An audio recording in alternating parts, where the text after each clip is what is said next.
Hello everyone, আসসালামু আলাইকুম। Welcome to recipes by Snehaj mom. So viewers, আজ আপনাদের সাথে শেয়ার করব খুবই মজাদার একটি স্ন্যাক্স রেসিপি, কেএফসি স্টাইলে ক্রিস্পি পটেটো। মাত্র 2টা কাঁচা আলু দিয়েই তৈরি করে নিতে পারেন এই ক্রিস্পি পটেটো। আর এটা একবার বানিয়ে খেলে বারবার খেতে চাইবেন। বাসায় গেস্টদের সামনে পরিবেশন করলেও তারা আপনার কাছে রেসিপি চাইবে, এটা আমি নিশ্চিত। সো আর কথা না বাড়িয়ে চলে যাচ্ছি এর পুরো প্রস্তুত প্রণালীতে। আমি এখানে বড় সাইজে 2টা আলু নিয়ে নিয়েছি। আপনারা চাইলে ছোট বড় যে কোনো সাইজের আলু নিয়ে নিতে পারেন। এবার একটি পিলারের সাহায্যে এর খোসা খুব ভালো মতো ছাড়িয়ে নিচ্ছি। 2টা আলুর খোসা খুব ভালো মতো ছাড়িয়ে নেওয়া হয়ে গেছে। এবার একটি নাইফের সাহায্যে আলুগুলো কেটে নিচ্ছি। আলুগুলো ফ্রেঞ্চ ফ্রাই স্টাইলে কেটে নিতে হবে, তবে আলুগুলো একটু মোটা করে কেটে নেবেন, ঠিক আমি যেভাবে কেটে নিচ্ছি। আমার আলুগুলো সাইজ একটু বড়, তাই এগুলোকে পোস্ত বরাবর কেটে নিচ্ছি। আপনারা যদি ছোট সাইজের আলু নেন তাহলে সেগুলোকে লম্বা করে কেটে নেবেন। আমি আলুগুলো ঠিক এইরকমভাবে কেটে নিলাম। বাকি আলুগুলোকেও সেম স্টাইলে কেটে নিচ্ছি। আপনারা একটু ভালো মতো লক্ষ্য করলে দেখবেন আলুগুলো কিন্তু আমি যথেষ্ট মোটা করে কেটে নিয়েছি। ঠিক একই রকমভাবে আমার সবগুলো আলু কেটে নেওয়া হয়ে গেছে। এবার একটি বোলে পানি নিয়ে সেখানে আলুগুলো ট্রান্সফার করে নেব এবং এই পানির মধ্যে আলুগুলোকে 2-3 মিনিট মতো ভিজিয়ে রাখবো। পুরো আলুটা পানির মধ্যে দিয়ে দিচ্ছি। এবার এটা 2-3 মিনিটের জন্য রেখে দেব, এতে করে আলুগুলো ধোয়া হয়ে যাবে। এবার 2-3 মিনিট পর ফিরে আসছি। আলুগুলো এই পর্যায়ে খুব ভালো মতো ধুয়ে নেওয়া হয়ে গেছে এবং ভিজিয়ে রাখাও হয়ে গেছে। এবার একটি বোল নিয়ে নিচ্ছি এবং বোলের ওপর নিয়ে নিচ্ছি একটা স্ট্রেনার। এবার আলুগুলো সব একে একে স্ট্রেনারের মধ্যে দিয়ে দিব। এতে করে আলুর মধ্যে যে এক্সট্রা পানি রয়েছে সেটা বের হয়ে যাবে। আলুটা এবার এইভাবেই রেখে দিব 10 মিনিটের জন্য। আলুটা রেডি হতে হতে এর জন্য একটা ব্যাটার তৈরি করে নেব।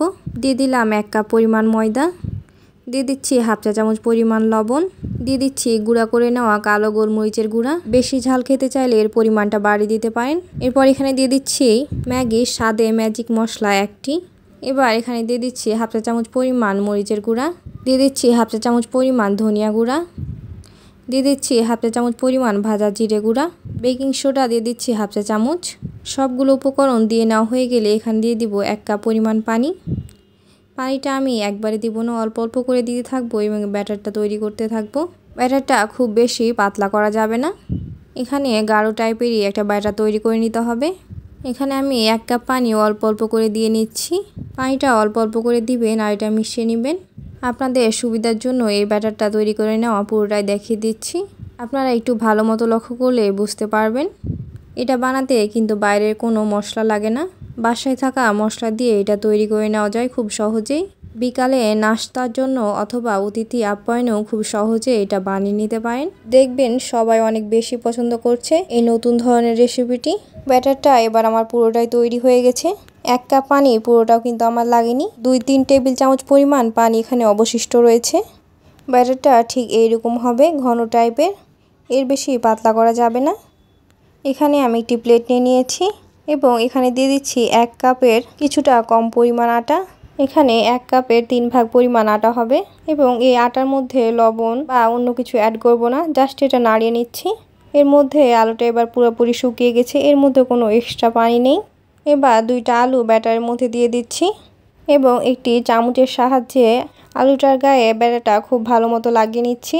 ব্যাটারটা লাগিয়ে নেওয়া হয়ে গেলে কিছুটা পরিমাণ ব্যাটারের সাথে আলুটা উঠিয়ে নিব এবং শুকনো ময়দার মধ্যে দিয়ে দিব।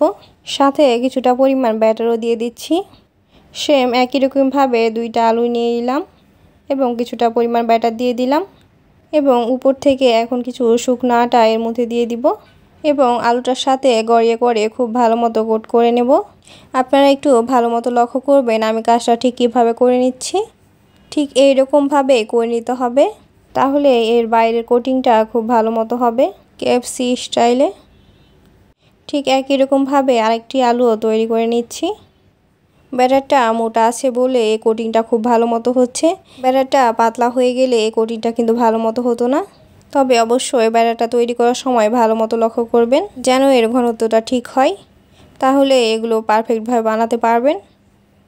2টা আলুই আমার তৈরি করে নেওয়া হয়ে গেল। আপনার সুবিধার জন্য আমি আরও 2টা আলু তৈরি করে দেখিয়ে দিচ্ছি। ঠিক একই রকমভাবে এই আলুটাও আমি তৈরি করে নিচ্ছি এবং ময়দার সাথে কোট করে নিচ্ছি। সো ভিউয়ার্স, আপনি যদি এই চ্যানেলে নতুন হয়ে থাকেন তবে এই ধরনের আরও নতুন রেসিপি পেতে অবশ্যই চ্যানেলটি সাবস্ক্রাইব করে পাশে থাকবেন এবং পাশে থাকা বেল আইকনটি বাজিয়ে দিবেন যেন আমি নতুন কোনো ভিডিও আপলোড দিলে সর্বপ্রথম নোটিফিকেশান আপনি পান। ঠিক একই রকমভাবে আমার সবগুলোই পটেটো ব্যাটারে কোট করে নেওয়া হয়ে গেছে। তবে এগুলো একসাথে না রেখে আলাদা আলাদা করে রাখবেন, নইলে একটির সাথে আরেকটি লেগে যেতে পারে। এবার একটি প্যানে লো মিডিয়াম হিটে তেল গরম করে নিয়েছি এবং একে একে সব পটেটোগুলো দিয়ে দিচ্ছি। তবে বেশি করে দেওয়া যাবে না, কিছু পরিমাণ ফাঁকা জায়গা রেখে এগুলো দিয়ে দিতে হবে।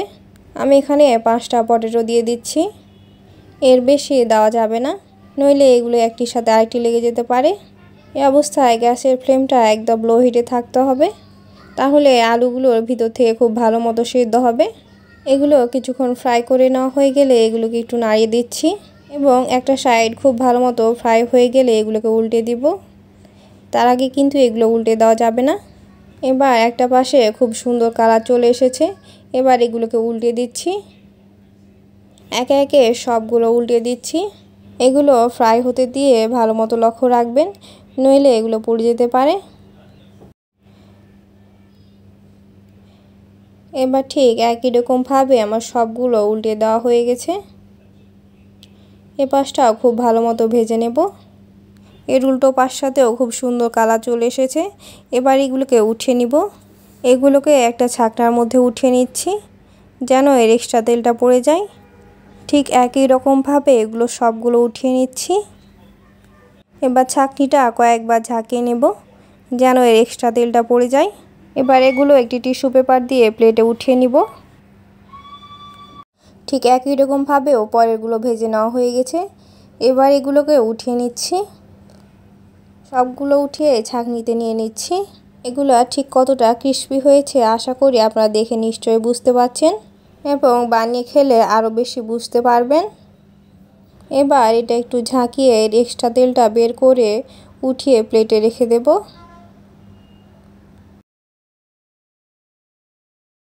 পুরো ক্রিসপি পটেটোগুলো আমি 3বারে ফ্রাই করে নিয়েছি। লাস্টের বারটাও খুব ভালো মতো ফ্রাই করে নেওয়া হয়ে গেছে। এবার এগুলোকে উঠিয়ে রেখে দিচ্ছি। এই তো তৈরি হয়ে গেল মজাদার কেএফসি স্টাইলে ক্রিসপি পটেটো। আশা করি রেসিপিটি আপনাদের অনেক ভালো লেগেছে, আর ভালো লেগে থাকলে বাসায় একবার অবশ্যই ট্রাই করবেন এবং অবশ্যই একটি লাইক দিয়ে দিবেন এবং কমেন্ট করে যেতে ভুলবেন না। সবাই সুস্থ থাকবেন, ভালো থাকবেন। এতক্ষণ সাথে থাকার জন্য সবাইকে অসংখ্য ধন্যবাদ। আসসালামু আলাইকুম।